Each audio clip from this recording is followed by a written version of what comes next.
Refait le H, l'émission exclusivement consacrée au HBC Nantes, chaque semaine dans la HBC Nantes Family. En présence d'invités, supporters, bénévoles, journalistes, nos spécialistes analyseront sans phare l'actualité du HBC Nantes.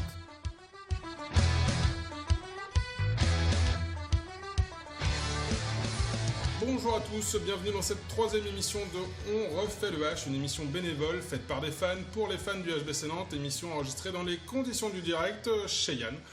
Chaque semaine, nous décortiquerons l'actualité du H en compagnie de Mickaël, abonné depuis 2013. Bonsoir Mickaël. Salut Polo, salut Yann, bonsoir tout le monde. Et donc en compagnie également de Yann, administrateur du groupe Facebook HBC Nantes Family. Bonsoir Yann. Bonsoir Paul, bonsoir Mickaël, bonsoir à tous. Et donc en compagnie de moi-même, ancien journaliste pour le compte de la Radio Sun et supporter du H. Au programme de cette troisième émission, nous ferons un retour sur le match contre Paris. Nous reviendrons également sur la signature d'Antonio Garcia. Que faut-il attendre de son premier match contre Saint-Raph ? Est-ce que c'est pour vous une bonne ou une mauvaise pioche ? On analysera vos réponses publiées sur le groupe HBC Nantes Family. On abordera également un point sur les blessés, Niocas, Andreas, voilà, si on a des nouvelles, qu'est-ce qu'on peut en attendre ? Et puis on fera aussi un focus sur les forces en puissance de Lidl Star League cette année. Et puis peut-être un dernier point également sur le top but. Messieurs, on commence tout de suite cette émission avec le retour du match contre Paris, qui s'est conclu par une victoire de Paris, 32-29. Que faut-il en retenir ? Qui veut se lancer sur ce match ? Je te laisse Mickaël pour une fois. Allez Mickaël. Ah bah alors j'y vais. Déjà moi le premier sentiment que j'ai c'est une déception, parce qu'en tant que supporter, quand le club perd je suis toujours déçu. Ça c'est peu importe le match, je suis toujours déçu. Après, une fois la déception passée, petite analyse du match, il y a quand même beaucoup de choses qui sont positives sur cette rencontre. J'ai retrouvé l'envie, la détermination et la solidarité qu'on avait vu contre Dunkerque. Ça j'aime beaucoup, on l'a retrouvé et c'est vraiment agréable de voir tout ça ressortir de l'équipe. C'est assez flagrant et moi ça me plaît beaucoup. Dans les différents compartiments du jeu, on a été présent en défense, même si on prend 32 buts, on a proposé quelque chose. En face, c'était Paris, c'est sans doute la meilleure ligne d'arrière d'Europe actuellement. Donc bonne défense, bonne combativité, un gros clin d'œil quand même, gros coup de cœur à Théo Monard, le gamin, qui a fait un match super. Il a fait des boulettes, mais il apprend, il a 18 ans, il était censé jouer en N1.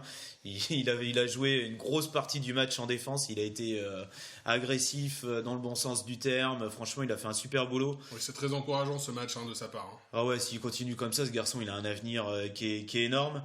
Donc la défense, en attaque, il y a une vraie volonté de jeu. C'est pareil sur la continuité de ce qu'on avait vu contre Dunkerque, avec Mine toujours présent, toujours à la baguette. Il a été plus vers le but, il a été plus efficace. Ça m'avait un peu manqué contre Dunkerque.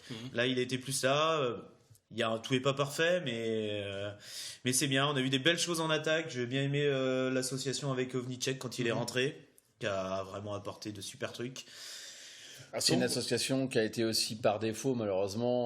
À cause des 2 fois 2 minutes qu'a pris Cavalcanti. Et de la blessure d'Olivier Niocas. Et la blessure d'Olivier Niocas, il y a eu 2 événements de match effectivement. Mais ça a été intéressant parce que tu vois, Ovnicek, moi je l'avais trouvé un petit peu en retrait à Dunkerque, et là il commence à montrer vraiment, c'est une belle montée en puissance. Donc non, beaucoup de belles choses. Alors après, des erreurs, des approximations, bon voilà, on va se répéter un petit peu, voilà, faut que tant que ça se mette en place, les automatismes, que ça se mette. Voilà, mais vraiment beaucoup de choses positives. Moi j'ai vraiment aimé comment on a joué. Je pense que c'était pas Paris en face, ça aurait pas été aussi gros en face. Il y a moyen de battre beaucoup d'équipes en France. Il faut sûrement garder à l'esprit, c'était Paris. L'équipe était amoindrie un petit peu quand même. En plus. Donc c'est plus qu'amoindrie. C'est plus qu'un résultat quand même honorable. Enfin, en tout cas encourageant. Yann, c'est ton avis ou ? C'est difficile de passer après Mickaël quand il a tenu des propos aussi justes en fait. Je suis tout à fait d'accord avec lui sur l'espoir qu'on peut avoir d'avoir une équipe de très haut niveau. Elle est déjà de très haut niveau, mais que ce soit dans l'animation offensive, que ce soit dans le repli défensif, dans l'envie, Dans la solidarité entre les joueurs, il n'y a pas eu grand-chose à dire. Je vais faire un petit peu mon grincheux parce que forcément tout n'a pas été non plus parfait, sinon on l'aurait emporté. Mais les imperfections qu'il y a eu sont des imperfections qui sont liées au nouveau groupe pour la plupart du temps. Il y a eu énormément de pertes de balles, beaucoup trop de pertes de balles de notre part. Ça nous a bien plombé le début de match. Bon, ces pertes de balles, c'est quelque chose qui se corrige à l'entraînement. Je suis pas inquiet, c'est un nouveau groupe, c'est des nouveaux automatismes à trouver, c'est des placements à avoir par rapport aux coéquipiers. Bon, les pertes de balles, il y en a trop, mais ça se corrige. Je suis un peu plus critique sur les 7 mètres. Un 7 mètres, c'est un geste technique et un geste psychologique aussi, hein, parce qu'il faut avoir le mental. Les derniers, là, c'est pas possible. Finir à 0%. Non, je crois que Valéro en est un. Non, on est à 0 sur 3. Je crois que c'était 0 sur 4, mais je crois que c'est 0 sur 3. Il y a 4. Non, il y a 4 parce que Valéro en rate 2, dont un où il bouge son pied sur la ligne. Ah oui, il met pied sur la ligne. Balaguer et Lazarov en rate. Voilà, c'est ça. Ce qui n'est pas une habitude de la maison de rater les 7 mètres. Non, pas avec des joueurs qui ont une aisance technique. Mais bon, on perd de 3 buts. Bon, après, Paris n'a pas joué au petit. Certains ont dit que Paris avait joué au petit trop. Je suis pas d'accord. On les a quand même bien bousculés. Hein. Ils n'ont pas été à fond non plus. Non, mais bon. Ils sont pas joué au petit trop. C'est méchant. Ça serait méchant pour notre performance. Mais ils peuvent faire mieux. Non, puis ce serait aussi remettre en cause la valeur du match du PSG. Hein. Le PSG n'a pas joué au petit trop. Nantes est une des rares équipes à avoir battu Paris dans le passé, on va dire dans les saisons mais là c'est complètement différent. C'est différent, mais peut-être qu'il y a quand même une histoire de fierté quand même de la part des Parisiens. Ils savent que quand ils reçoivent Nantes, il faut, même si c'est un Nantes qui est un petit peu amoindri, c'est pas un match à prendre à la légère. Ouais, je pense que ça joue. Il y a une histoire de fierté probablement. Il y a surtout une histoire comptable de concurrents directs pour des accessites sur les 2 premières places. Puisque ces 2 clubs ont l'objectif de participer à la Ligue des Champions l'année prochaine, donc ce sont les 2 premières places. Si on peut déjà mettre à 2 points un concurrent, ils vont pas se priver. Voilà, donc nous c'est exactement pareil. Je suis assez d'accord avec ce que dit Mickaël, je te coupe, hein, mais je reviens. Effectivement, ça n'aurait pas été Paris dans les mêmes conditions avec le même effectif, sans doute que ça pouvait passer. Là, on tombe aussi contre Paris, même si c'est pas le grand Paris. Alors, sans doute que... Moi, je vais revenir sur ce que j'avais dit sur l'émission précédente. C'était pas Paris qui m'inquiétait, puisque Paris, on connaît sa valeur, même s'ils ont perdu... Uwe Gensheimer, ils sont quand même aussi renforcés à certains postes. L'équipe. D'ailleurs, juste vite fait, j'ai été très étonné de la performance de Sigurdsson. J'avoue que je m'attendais à beaucoup moins et il est encore balèze le mec. Ouais. Ah oui, non mais de toute façon techniquement, franchement, il y a joue au poste d'ailier et que les phases d'attaque. À 40 balais, le mec il est bon quand même. Ah oui, il est bon. Il est bon sportif de l'année en Islande cette année. Donc, c'est encore des encouragements pour tous les auditeurs qui nous suivent qui ont 40 ans. Écoutez, à 40 ans, on peut encore faire quelque chose. Hein, on dira rien. Nous, mais bon. Mais oui, pour revenir sur ce que je disais sur l'émission précédente, c'est pas Paris en fait qui m'inquiétait puisqu'on connaît leur valeur, c'était plus nous comment on allait se situer par rapport à un nouvel effectif et comment cet effectif en fait allait réussir, la mayonnaise allait réussir à prendre. On a vu qu'on était perfectible, hein. Je dis sur les pertes de balles déjà c'est des automatismes à trouver par rapport à la position de son partenaire. Mais c'est tellement encourageant et puis si on additionne ça au nombre de blessés qu'on avait pour les rencontrer, on aurait rencontré Paris quelques semaines plus tard, c'est ce que tu disais, hein, Mika, sur la dernière émission. On aurait rencontré Paris dans 1 mois et demi ou 2 mois avec le retour de nos blessés et les réglages des automatismes déjà un peu plus approfondis. Je pense que ça aurait été un peu plus difficile pour eux. Alors oui, peut-être qu'ils n'ont pas poussé à fond, mais là, ils auraient été obligés de pousser à fond à ce moment-là. Il y a un match retour l'année prochaine, en espérant qu'à ce moment-là, déjà les automatismes soient faits. Normalement, oui. Et puis on sera une période où on n'aura pas de blessés. Et puis ça sera à la maison. Le match sera certainement. C'est sûr que ça ne sera pas Coubertin, une espèce de cathédrale où il n'y avait pas un bruit. C'est la fête pour Paris. Là. Mais non, mais je suis désolé, quand on a le plus gros budget d'Europe, ou l'un des plus gros budgets d'Europe, et qu'on joue dans une salle aussi mythique qu'elle soit, pour le judo plus que pour le hand, désolé, et j'aime beaucoup le 8e homme parce que le 8e homme sont les vrais supporters qui sont là depuis des années. Il y a les types torse nu qui viennent de temps en temps. Non, ils n'étaient pas là parce qu'il y a le petit ils avaient peur de Nantes, hein. Il y avait, si seulement. Non, il y avait le conflit Neymar. Le conflit Neymar, est-ce qu'il allait rejouer titulaire ou pas avec le PSG Foot et en fait, j'ai pas suivi. Il est connu, Neymar.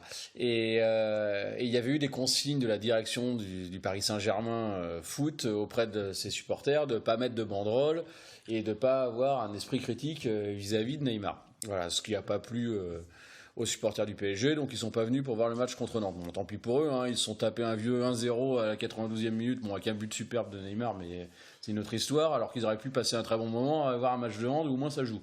Une autre histoire, un autre sport, effectivement. On a fait un petit crochet par le foot, rassurez-vous, ce ne sera pas une habitude. On a parlé du H des forces, enfin du H contre Paris. Ce Paris là de cette saison, vous l'avez trouvé comment par rapport au Paris de la saison passée ? Plus fort, équivalent. Tu parlais, Mickaël, de la perte de Geilsheimer. J'adore ce joueur, moi aussi. Est-ce que, du coup, c'est une grosse perte ? C'est quoi ? C'est un Paris qui est inférieur, qui est du même niveau ? Yann, tu le disais, ils ont circuité, c'est équilibré. C'est forcément une grosse perte. Quand tu perds un joueur comme ça, c'est forcément une grosse perte. Pour moi, honnêtement, là, comme ça, je cherche comme ça en direct, je vois pas d'équivalent à son poste dans le monde. Alors peut-être qu'il y en a un qui m'échappe, mais là, comme ça, je vois pas d'équivalent. Donc c'est forcément une perte quand tu perds un joueur comme ça. Après, voilà, ils ont recruté un mec qui a fait le taf et qui va certainement faire le taf toute l'année. Sinon, leur équipe, c'est quasiment la même. Ils ont perdu au meilleur qui est retraité et ils ont pris Gérard qui est aussi un super gardien. Le pivot polonais. Ils ont rajouté le pivot polonais, donc j'arrive jamais à dire le nom. Désolé pour lui si jamais il écoute l'émission. Tout le monde aura compris, le pivot polonais. Stirsak ou quelque chose comme ça, voilà. Donc non, mais ils ont une belle équipe et cette année, comme l'année dernière, ils avaient une très belle équipe. Moi, c'est cette base arrière là, Hansen, Sagosen, Remili, quand c'est aligné, ça fait quand même rêver quoi. Ça fait très très mal, ça part très vite. Ça est complètement d'accord. Quand tu dis Remili, je pense à ça. Je pense que c'est en fait le seul point faible qu'ils ont. C'est pas Remili, mais c'est qu'en fait il y a que Remili. Ouais, voilà. Il y a que Remili sur ce poste-là. Oui. Voilà, mais bon, ils n'ont pas de solution de secours si jamais ils se blessent quoi. Voilà, mais on va pas faire l'émission sur le Paris Saint-Germain. Non, mais c'était bien de faire un petit crochet, surtout qu'on est. Voilà, ils ont des soucis de riches qu'on aimerait bien avoir. Mais on est très satisfait de ce qu'on a. Ils n'ont pas la chaleur du public de Nantes. Et ils sont bien tristes de ne pas l'avoir. Non. On revient justement à Nantes avec ce deuxième thème et justement la signature d'Antonio Garcia. Que faut-il attendre pour vous de son premier match contre Saint-Raphaël ? Messieurs, qui se lance dessus ? Yann ? Vas-y, Yann, je te le laisse. Ouais, je te sens de la partie. Qu'est-ce qu'il faut attendre d'Antonio Garcia ? Il faut attendre déjà qu'il remplace Olivier Gnocas si Olivier est disponible. Est indisponible sur le prochain match du fait de sa blessure contre Paris. A priori, c'est pas ça qui devrait être fait, c'est plus Antonio Garcia peut jouer arrière gauche et arrière droit. Je pense plutôt qu'il va jouer arrière droit pour soulager Kirill au poste de défenseur quand on est en phase défensive avec Sébastien Augustinoussen. Il va énormément apporter, c'est évident. C'est quelqu'un qui a une expérience folle, qui est champion du monde à l'époque avec son entraîneur Alberto Entrerrios. Qui est un très grand joueur. Après, moi, ça fait quelques années en fait qu'il est dans des clubs inférieurs à Nantes. Il a joué à Bucarest, là il était au Granollers. Ça reste des très bons clubs, c'est pas le souci. Mais ce sont des clubs qui sont inférieurs à Nantes. Je vais pas vous mentir, je sais pas ce qu'il vaut réellement sur les dernières années. Il fera du bien, c'est évident. Il va énormément apporter à Nantes, il fera du bien. C'est pas le joueur qui me faisait rêver parce que finalement c'est l'arrière gauche qui vient pallier le départ tardif de Romain Lagarde. Moi j'aurais espéré avoir un joueur qui s'inscrive dans la durée. Il a signé qu'un an, il a déjà 35 ans, 36 ans, je sais plus. C'est une solution de secours pour le poste, en attendant mieux pour la Par saison contre, prochaine. c'est une excellente solution de secours. Le gars parle français, il a joué au Paris Saint-Germain pendant 2 ans. Il a évolué avec Alberto Entrerrios, ce que je disais. Il a évolué avec Sébastien Augustinoussen aussi quand il jouait au Danemark. Il parle plusieurs langues. Pour l'intégration, il y a aucun souci. Mickaël, c'est ton avis également. Merci Yann. C'est un avis que tu partages. Oui, si je reprends les termes qu'on a employés dans le sondage, je dirais plutôt bonne pioche. Je reprends ce qu'a dit Yann. Je suis d'accord avec tout ce qu'il vient de dire. On l'avait évoqué dans la première émission, on manquait de rotation sur la base arrière. Et là, du coup, on apporte de la rotation.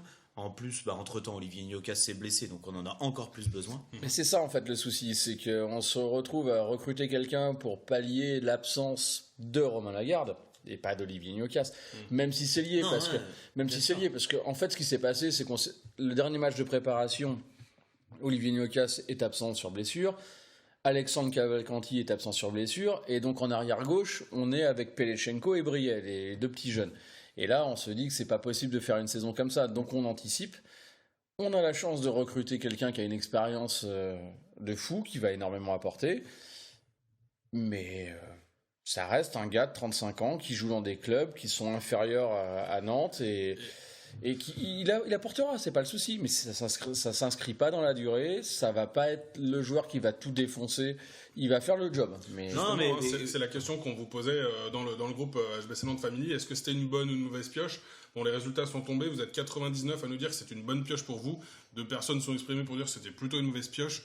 Bon, l'avenir nous dira sur les prochains matchs, notamment celui contre Saint-Raph s'il vient rentrer. Non, mais bonne pioche, il n'y a pas de doute là-dessus, c'est bonne pioche. Juste, j'aurais rajouté un truc dessus. C'est le choix d'Alberto Entrerios. Et ça, c'est quand même important parce que c'est son premier vrai choix fort en tant que coach principal. On sait qu'il y a beaucoup de joueurs qui sont arrivés, qui avaient déjà été pris l'année dernière. Alors, il a certainement eu son mot à dire. Mais là, c'est un choix fort. C'est Entrerios qui l'a choisi. Il connaît le joueur. Il le connaît très bien, ils sont amis, ils ont été coéquipiers, ils ont été adversaires, ils ont gagné des titres ensemble. C'est ça. Voilà, je pense que si Alberto le fait venir à ce moment-là de la saison, c'est pas simplement pour avoir un copain pour aller faire la tournée des bars le samedi soir. Non, c'est ça, c'est pas pour enfiler des bières. Donc voilà, je pense que s'il le prend, il a des garanties sur ce que le mec il peut apporter au club. Et donc moi ça me rend plutôt confiant, tu vois. Est-ce que tu penses que ça peut être un relais pour Alberto auprès des joueurs, enfin passer des fois les messages différemment? Non, pas du tout. Non, je pense pas qu'il soit là pour ça. Il n'a pas attendu ça. Et puis il vient juste d'arriver, il a signé pour 1 an. Non, très clairement non. Des relais. Parce que Alberto connaît sa valeur. Voilà, ça correspond à ce dont il peut avoir besoin. Je pense. Et puis de toute façon, il est là 1 an. S'il est pas bon, si ça marche, enfin, c'est pas qu'il sera pas bon parce que c'est un bon joueur, mais on s'est pas engagé pour 3-4 ans. Voilà, si ça marche pas, à la fin de l'année, il partira. Et puis même alors, les doutes que j'avais, c'est qu'on fasse une Guillaume Sorina. Bon après, Sorina, c'était un peu différent parce qu'on l'avait sorti du placard. Voilà. Mais finalement, non, j'ai pas de doute. Parce que lui, il était actif, il a fait un match avec Granollers où il a mis 8 buts d'ailleurs. Il a mis 8 buts alors sur son dernier match. Sorina, il était en retraite depuis plusieurs mois. C'est ça.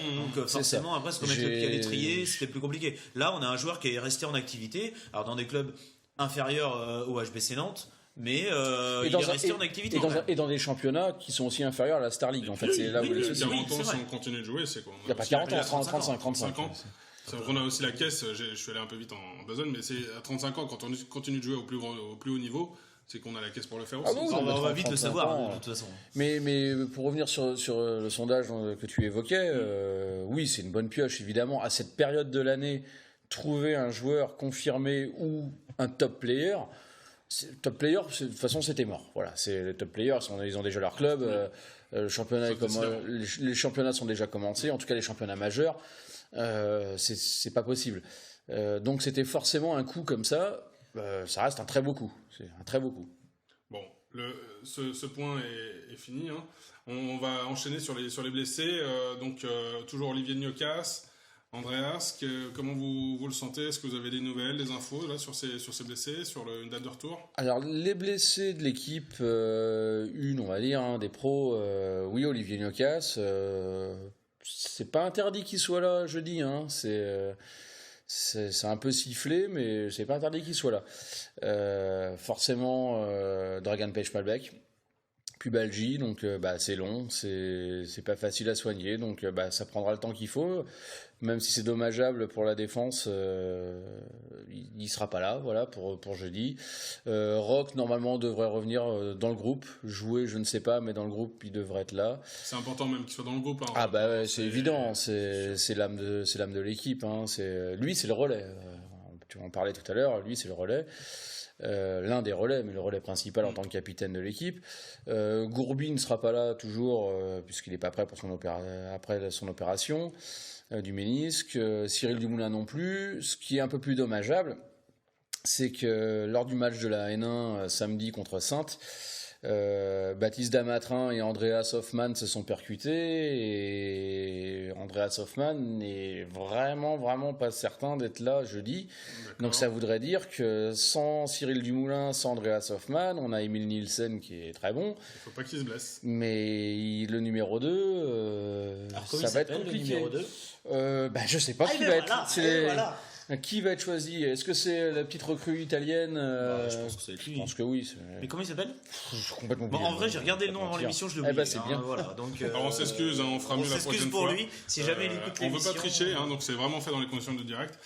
Mickaël, pour toi d'ailleurs, tu parlais, Cyril, je te coupe avant ton intervention, Mickaël, tu parlais de Cyril Dumoulin. On l'embrasse, on pense à lui et on espère son retour le plus rapidement possible sur le terrain. Ah oui, évidemment. Mais Andreas, pareil, je l'ai vu aujourd'hui. A priori, la blessure est pas grave. Hein. C'est juste que les résultats, il n'avait pas la totalité des résultats. Donc, c'est difficile de se prononcer sur sa présence jeudi, puisque les résultats définitifs n'étaient pas tombés. Après, comme il me disait, j'espère revenir très vite. Donc, c'est pas... Il n'y a pas d'inquiétude à avoir. Ton avis sur les blessés, là, les retours probables, tu le sens comment? C'est compliqué à parler sur les blessés. Pas de compétences dans le médical plus que ça. Donc... Il n'est jamais trop tard pour se lancer. Hein. C'est compliqué. Je sais pas. Ouais, c'est dommageable. C'est sûr, c'est dommageable.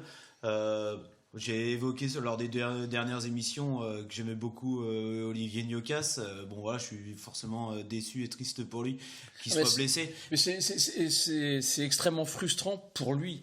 Il a bossé comme un dingue durant la pré-saison.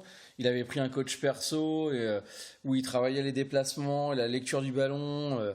Et il a vraiment travaillé, quoi. Et ça doit être atroce de passer autant de temps sur ces jours de congé, parce que quand il l'a fait, c'était individuellement sur les jours de congé, c'était pas la prépa. C'est un joueur qui est unanimement apprécié, mais on le sait qu'il est fragile, et malheureusement c'est pour lui que ça. C'est fragile. C'est ça qui est compliqué. Donc moi ça me rend triste pour lui, puis pour l'équipe, parce que je reste convaincu, malgré toutes les critiques que je peux lire et entendre, que c'est un mec, si on l'avait à 100% de ses capacités, qui apporterait énormément. Je vais pas répéter ce que j'ai déjà dit. Les critiques, je suis d'accord avec toi, elle tombe parce que le gars est blessé, et comme il est blessé, quand il revient, il surjoue, et comme il surjoue, forcément il a du déchet.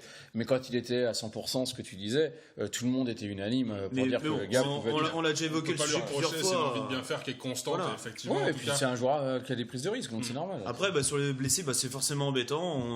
Moi j'ai hâte qu'ils reviennent tous, Rock, très vite, parce que...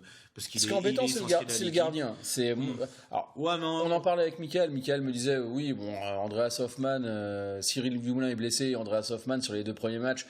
Sur le premier, il joue pas du tout. Sur le deuxième, il rentre juste sur un jeu de 7 mètres. Et t'as raison. Hein, sauf que si Emil Nielsen se blesse, pas forcément trop grave. Il y a un moment, la Schkumun des blessés, ça va peut-être s'arrêter. J'aimerais bien, mais pour l'instant, les enquilles. Quand tu vois sur le dernier match, Damatrin et Hoffmann qui se blessent, c'est quand même l'ailier gauche et le gardien qui se blessent en se percutant, quoi. C'est pas de bol. Est-ce que sur le dernier match, Alberto peut se permettre de faire sortir Nielsen Non. Donc là aussi c'est compliqué de donner du temps de jeu aussi au deuxième gardien. Mais c'est pas ça. C'est pas une question de temps de jeu, c'est une question que si lui se blesse, Nielsen, on fait comment? Et surtout au vu de ses prestations, parce que là pour l'instant c'est encourageant. Déjà, et puis même si Cyril bosse énormément sur les derniers mois et les dernières semaines, et qu'il est quasiment prêt pour revenir, s'il revient là, c'est juste, c'est prendre un risque. Il y a un temps pour se remettre dans le rythme aussi. Il y a un temps pour se remettre dans le rythme. Il y a être en forme, mais aussi se remettre dans le rythme. Ouais. Bon, messieurs, on va continuer sur les forces en présence en Lidl Star League cette année. On l'avait déjà un petit peu évoqué, mais pour vous, là, quelles sont les équipes plus particulièrement à suivre, sur lesquelles on pourrait avoir une surprise aussi Nantes, d'accord, très bien. Les équipes à suivre, Nantes, une surprise Nantes avec un nouvel effectif. 2 premières places, ouais, c'est accessible. Merci. Non, mais après, fallait pas poser cette question. Non, mais dans les gros, on l'a évoqué au début. Il y a Paris, on va pas redire ce qu'on a dit. Paris, ils ont un effectif qui est au-dessus du lot, et ils sont les grands favoris pour leur propre succession. C'est hors catégorie, voilà. Après, c'est pas pour ça qu'il n'y a pas possibilité qu'ils se fassent accrocher sur un match ou deux, mais voilà, je pense que ça va être compliqué d'aller chercher. Pour moi, celle qui me fait la plus grosse impression, c'est Nîmes. Ils ont super bien recruté. Déjà l'année dernière, ils avaient un super effectif. Ils ont fait une super saison. Cette année, ils ont encore amélioré leur effectif en ajoutant un Guigou, ça fait pas beaucoup parler, mais aussi avec Villot, donc un joueur que j'aime bien, qui est percutant, qui était un petit peu perdu, un petit peu seul du côté de Cesson. Et là, j'avoue que j'ai pas trop regardé jouer avec Nîmes encore parce que il y a beaucoup de matchs et j'ai pas eu le temps de tout regarder. Il jouait déjà un petit peu la saison dernière, non? Il est pas arrivé en janvier ou Non, il est arrivé sur l'intersaison. Il est parti au tout dernier moment. D'ailleurs, Cesson pensait bien le garder pour la Pro League, mais oui, c'est vrai, tu as raison complètement. Et donc voilà, Nîmes, ils me font une grosse impression. Ils ont un gros effectif, ils ont les résultats. Ils ont gagné très facilement contre Ivry. Ils ont battu Montpellier à domicile. Donc ça, c'est des résultats qui forcément vont dans la tête, ça va leur faire du bien. Ça leur fait du bien. Après, ce sont des derbies. Nîmes-Montpellier, c'est ultra chaud tout le temps. Sauf que maintenant, ça peut un peu rivaliser. C'est chez eux, ils gagnent d'un but. C'est dans les dernières secondes. Ouais, mais souvent, c'est Montpellier les gagnait ces dernières années. Oui, non, bien sûr. Voilà. Bien sûr. Là, après, moi, Montpellier, j'aime beaucoup l'équipe. J'aime beaucoup l'équipe de Montpellier. Sur le papier, il y a tout à reconstruire. Voilà, ils ont un effectif qui est hyper intéressant, mais un petit peu comme nous, faut bosser, faut travailler. Et je pense que cette équipe l'année prochaine, là, en janvier, un petit peu comme nous, ça pourra marcher à bloc. Peut-être que un petit peu comme nous, ils vont peut-être avoir 2-3 déconvenus le temps que ça se mette en place, mais leur effectif il est vraiment très très sympa du côté de Montpellier, et moi je trouve qu'il y a une très très belle équipe là-bas. Et puis Aix, je vais te laisser en parler. Aix, c'est sur le papier l'une des équipes qui me fait le plus plaisir, je ne le cache pas. J'ai un peu de mal avec la philosophie de ce club et les ambitions. Après, c'est bien qu'ils aient des ambitions affichées comme ça. Mais bon, si c'est comme l'Olympique de Marseille, Champions Project, là ils ont le Champions Project 2022 a priori, Aix. Il n'y a que les deux premiers qui font la Ligue des Champions. Il va falloir s'accrocher parce que ce soit Nîmes, Nantes, Chambéry, Montpellier, ils vont pas lâcher le morceau non plus. Mais par contre, c'est vraiment l'une des équipes qui me fait le plus plaisir au regard de l'effectif sur le papier. Après, il faut que ça prenne. Je pense que l'apport de Nicolas Clerc n'est pas anodin. Bonnefond, Kaftichnik, c'est super bon. Kaftichnik n'a pas joué ce dernier match. Non. Mais on sait ce qu'il vaut. Oui. Bonnefond, il est aussi plutôt en fin de carrière. Il fait le boulot, c'est pas un souci. Nicolas Clerc a mis tout le monde d'accord. Nous, on le connaît puisque ça fait. Sujet, non, mais voilà. On sait jamais. T'arrives dans une nouvelle équipe, c'est pas obligé que ça marche. Non, bien sûr. Mais déjà a priori. Non, mais c'est pas obligé. Mais là, clairement. Moi, j'ai vu le match, le ex-Chambéry. Bon, là, j'ai revu le Nicolas Clerc de cette super période du H. C'est ça.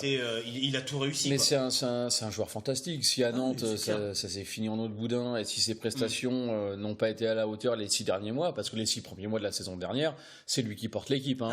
Très clairement.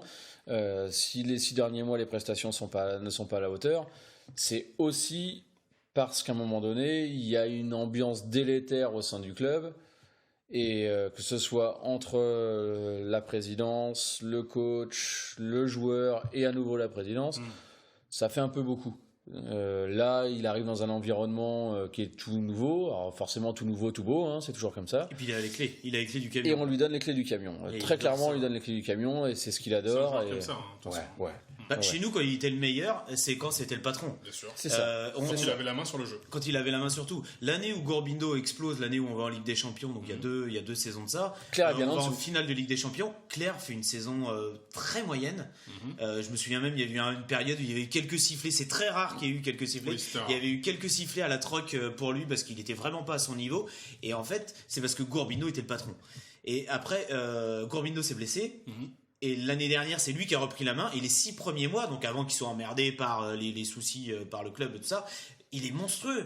Et c'est ça, à chaque fois qu'on a laissé les clés à Claire, il est génial. Et là, il arrive, Aix, ils lui ont donné les clés. Et je pense qu'il apporte vraiment une plus-value à Aix.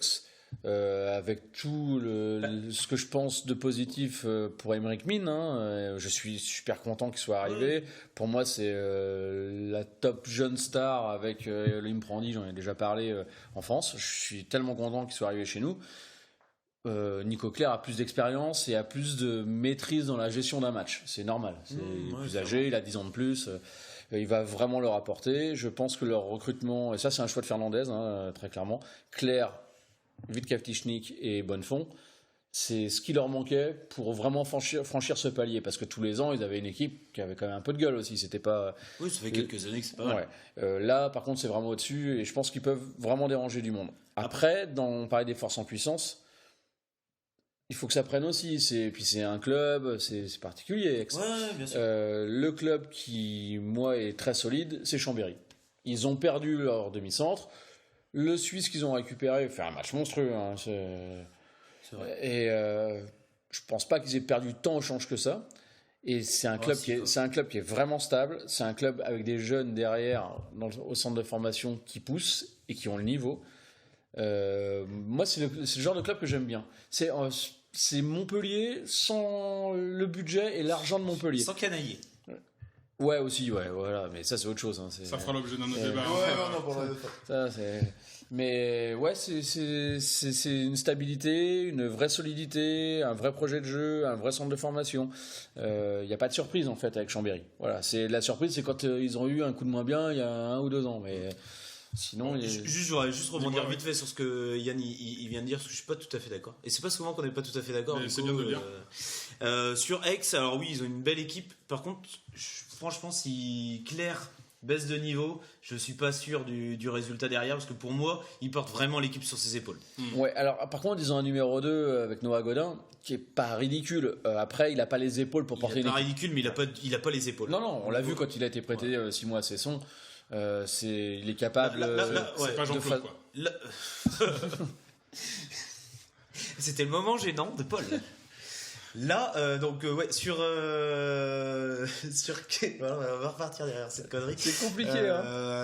Sur Claire, voilà, moi je pense que Aix, si Claire il baisse de niveau, j'attends de voir ce que ça peut donner. Sans un Claire super niveau comme il l'a fait face à Chambéry, je suis pas sûr qu'il passe. Après, moi sur Chambéry. Là je suis pas tout à fait d'accord non plus. Je pense que Chambéry va pas faire une grande saison. Alors quand je dis pas une grande saison, ils vont finir dans les 6 voire peut-être dans les 5. Mais c'est ça, en fait, on parle des forces en puissance. Pour moi, dans les gros clubs, c'est les 6. Paris hors catégorie. Moi, c'est ceux que je les vois en dessous. C'est les vois Nantes, 6e, Montpellier, Nîmes, Aix, Chambéry et Paris 6e. C'est bien, ça fait l'objet d'un futur débat. On sent qu'il y a les positions qui divergent. J'ai pas le temps de finir mon truc sur Chambéry. Si, justement, je voulais te relancer sur Chambéry. Une petite minute, je termine. Vas-y. Je pense qu'ils ont perdu vraiment beaucoup avec leur demi-centre espagnol et Quentin Minel qui était leur capitaine et qui a porté l'équipe sur les derniers matchs. Plus Minel, parce que sur les derniers matchs, demi-centre suisse est super bon. Donc, Mais le truc, c'est que l'espagnol est, je vais pas employer son nom parce que je l'ai oublié. Mindeza, Mimi quelque chose, voilà. Bref. Désolé pour lui. Vous retrouverez sur internet. Voilà, puis la prochaine émission, on aura vraiment tous les noms. Non, puis c'est quand même une émission sur le H à la base. Il était clairement dépositaire du jeu, ce gars-là. Et le jeu avait vraiment une vraie identité. Et du coup, là, Chambéry, ils ont perdu cette identité de jeu. Alors ça va revenir, Faustin, il va certainement. Pour moi, ils n'ont pas du tout perdu l'identité de jeu. Si. Non, ils ont. Par rapport à l'année dernière, ça joue moins bien. L'année dernière, c'était vraiment super Chambéry. Cette année, c'est quand même beaucoup plus poussif. Alors ça va peut-être venir, mais. Et puis Minel, qui était le capitaine, il a porté l'équipe vraiment sur la fin. S'ils font le podium, c'est lui qui porte sur les derniers matchs son équipe. Lui et Yann Gentil. Et Yann Gentil qui est moins bon d'ailleurs cette année. Il n'y a que 2 matchs. Il fait que 2 matchs. Mais bon, et deux stats moins bonnes.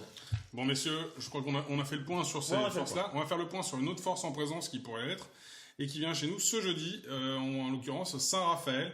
Force en présence vite fait quand même. Voilà. Ouais, justement, voilà. C'est la question. Qu'est-ce qu'on doit attendre de ce Saint-Raphaël-là? Est-ce qu'il y a des joueurs qui vont... Alors, Saint-Raphaël, c'est une belle équipe sur le papier. Alors quand tu parlais des forces en puissance, ils sont censés y être normalement.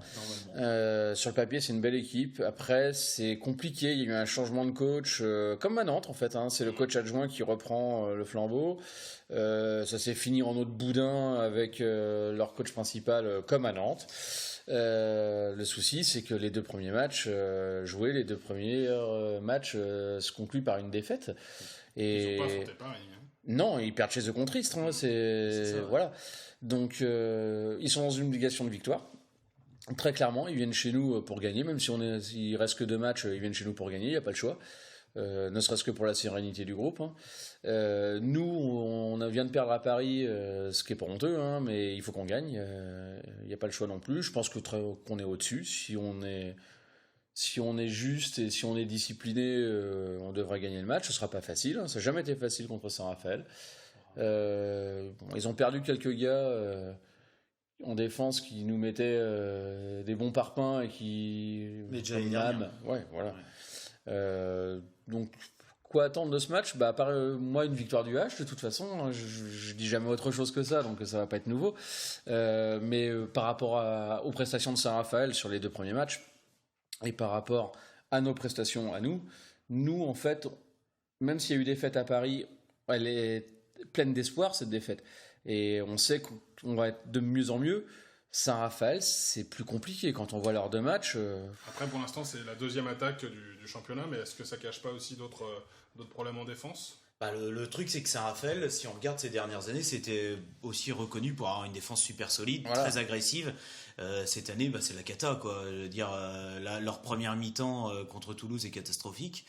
La semaine dernière, ils en prennent 33 à la piole contre Istres. Voilà, quand même, ça doit faire très mal à la tête. Perdre à domicile contre Istres quand tu es un club qui joue l'Europe, parce que c'est l'ambition annoncée, c'est de faire un top 5 et de retrouver la Coupe d'Europe. Saint-Raphaël, c'est un club qui a joué la Coupe d'Europe plusieurs années de suite. Ces dernières années, Saint-Raphaël était toujours en EHF. Ils ont même fait des finales. Qui aurait dû faire la Ligue des Champions s'il n'y avait pas eu ces histoires de dossiers. Plusieurs années, ouais. Mais ils ont fait des finales, ils ont fait une finale de Coupe EHF, donc c'est pas rien quand même. Si on regarde sur les dernières années, cette année ils sont pas en Coupe d'Europe parce qu'ils ont fini que 7e l'année dernière. Et moi c'est un truc qui m'a surpris un petit peu sur l'intersaison quand j'ai suivi les clubs. Je m'attendais à ce que ça recrute. En fait, ça a rien recruté. Le seul changement qu'il y a eu, alors il est majeur, c'est le coach. Moi je pensais qu'il allait quand même y avoir quelques changements au niveau de certains joueurs, quelques apports. Non. Bon, le début de saison donne pas forcément raison parce que la défaite à Toulouse, ils font une première mi-temps qui est catastrophique, ils font une bonne deuxième mi-temps, mais ils font une excellente deuxième mi-temps, ils avaient pris un tel retard, voilà. Puis en plus ils ont pas de bol, ils reviennent à égalité, ils prennent un but à la dernière seconde. Et puis contre Istres, je vais pas vous mentir, j'ai pas regardé le match plus que ça, mais quand tu perds 29-33 à domicile contre Istres, c'est que t'as pas été bon, quoi. Malgré le respect que j'ai pour Istres, quand tu joues une place européenne et que tu perds contre un candidat au maintien, quand tu joues les 5 premières places et que tu perds d'autant de buts chez toi, c'est pas encourageant, c'est sûr. Après, ce qu'il faut faire attention, c'est la réaction d'orgueil, parce qu'il y a plein de joueurs. Non, ils ont des très bons joueurs. Cocheteux, Baraché, Popescu. Baraché est blessé. Il est blessé là. Oui, il est blessé. Mais de quoi ? Dipanda, qui est un vrai guerrier en Lingard, voilà, moi j'aime beaucoup Gedushenko, leur biélorusse qui est arrière, qui est un super joueur avec une qualité technique qui est énorme. C'est vrai qu'il y a des valeurs sûres dans cette équipe, donc c'est pas non plus, c'est pas parce qu'ils ont pris contre Istres qu'il faut aussi prendre ce match-là à la légère. C'est ça. Ils peuvent avoir une réaction d'orgueil, quoi. C'est ça. Je pense qu'on va gagner, mais ce sera compliqué. Après, ils ont moins de mecs qui mettent des bourre-pifs. Ils ont Chimikou toujours, qui est un peu bourrin et un peu tricheur. Un peu. Et qui est surtout un peu tricheur pour moi, quoi. Mais après, qui fait vraiment le boulot. Dipanda, pareil. Les bourre-pifs, ça n'a jamais été le joueur qui a été considéré pour être très technique. Mais ils ont perdu. Jamman, qui était un défenseur énorme. Ça va être compliqué pour eux. Mais ça sera compliqué quand même aussi pour nous pour aller chercher les 2 points. On les aura à la fin, j'ai pas de doute. Mais il faudra être sérieux et appliquer du début à la fin. J'enchaîne là-dessus. Je suis assez d'accord avec tout ce qu'il vient de dire. C'est rare dans cette émission, ça a relevé. Ça c'est moche. Non, je suis assez d'accord. Je pense qu'on est au-dessus. Et si on confirme toutes les bonnes choses qu'on a montrées lors des 2 premiers matchs, on va gagner, j'en suis convaincu. Mais ça va pas être facile parce qu'en face, ils vont avoir envie de se relever. À mon avis, la semaine dernière, ça leur a fait mal à la tête. Donc là, ils vont avoir envie de la redresser. Et ça va peut-être pas être facile. Ça va peut-être distribuer quelques bourre-pifs. Ça peut être un match très sympa en tout cas. Bon, un match à voir en tout cas. Ce jeudi, donc pour les supporters nantais. On va faire cette transition avec le top but de l'NH qui est tout trouvé, avec deux Nantais qui étaient présents dans le top but. Ouais. On aurait pu en avoir 3. On aurait pu en avoir 3. On aurait dû en avoir 3. Moi, personnellement, je trouve que le but de Cavalcanti est juste magnifique. Il y a le but de Balaya aussi, même si on est habitué au talent de David aussi. Mais je trouve que ce tir de Cavalcanti est juste juste magique, d'une pureté, d'une limpidité. Je sais pas ce que vous en pensez de votre côté, Michael. Ah ouais, il est énorme. Ouais, franchement, il est magnifique. Et en fait, quand tu dis 3, on aurait dû en avoir 3. Je pense que tu parles du but d'Ovnicek. Ouais. Je pense qu'en fait, il y est pas parce qu'il ressemble à celui de Cavalcanti. Il ressemble. Et moi, perso, j'aurais. Alors, le but de Balaguer, c'est un joli but, il est bien construit et tout. Mais moi, en fait, j'aurais pas mis celui-là, j'aurais plus mis celui d'Ovnicek parce que le geste, je le trouve plus impressionnant là, ce tir au niveau de la haine. Ouais. Là. Ce qui est intéressant sur ce but-là, c'est que Rok Ovnicek, c'est un meneur complètement différent de Mine et c'est pas. Quand on le voit, c'est pas le même gabarit. On a l'impression que c'est le gars un peu fluet qui distribue le jeu et qui va pas envoyer des parpaings, quoi. Sur le but qu'il met, on voit qu'il a un bras. Hein. Le parpaing est bien parti. Là, clairement. Là, le parpaing il est parti. Il a bien nettoyé la lucarne de Coubertin. Bon, écoutez, ça sera des joueurs à suivre pour tout le reste de la saison. On va vite enchaîner sur le pronostic contre Saint-Raphaël. Vous le sentez comment ce match? Un score à nous donner une victoire? D'habitude, on donne la victoire et l'écart. Ouais. La victoire et l'écart. On va rester là-dedans. Moi, je dirais donc une victoire du H, plus 4. Plus 4 pour le H. Pour toi, Mickaël, et pour toi, Yann? C'est compliqué, ça. Victoire, oui, évidemment. Les pronostics, c'est risque compliqué. pas grand-chose. Non, je risque pas grand-chose. Allez, un plus 9. Ah ouais, Une victoire, hein, donc donnant plus 9. Oui, non, évidemment, un plus 9, pas Saint-Raphaël, non. Sinon, on sera parti. Non, j'exagère, mais. Non, un peu plus. Mais... pourquoi pas. Ouais. Bon, écoutez, pour moi, je pense que ça sera un plus 5. Donc c'est bien, on est sur des scores différents. En tout cas, le résultat ce jeudi à Nantes. Messieurs, merci beaucoup. Ah non, je vais rajouter un petit truc vite fait. Oui, juste pour terminer, on n'en a pas parlé. Je vais juste dire bravo à la N1 qui a gagné ce week-end. 41-31 contre Saintes à domicile. Encore une dizaine de buts. Deuxième victoire en 2 matchs, un gros score, 10 buts d'avance. Donc bravo les minots. Super performance et continuer comme ça et on va continuer, je pense, à suivre. Là, on a beaucoup de choses à dire, mais on va continuer à suivre les résultats de la N1 et d'en parler dans l'émission. En tout cas, bravo à eux. Tu as complètement raison. Conclusion. Merci à vous, messieurs. Merci à ceux qui nous écoutent. Et on vous donne rendez-vous pour la quatrième émission de On refait le H la semaine prochaine. Merci beaucoup, messieurs. Au revoir, à bientôt. Salut.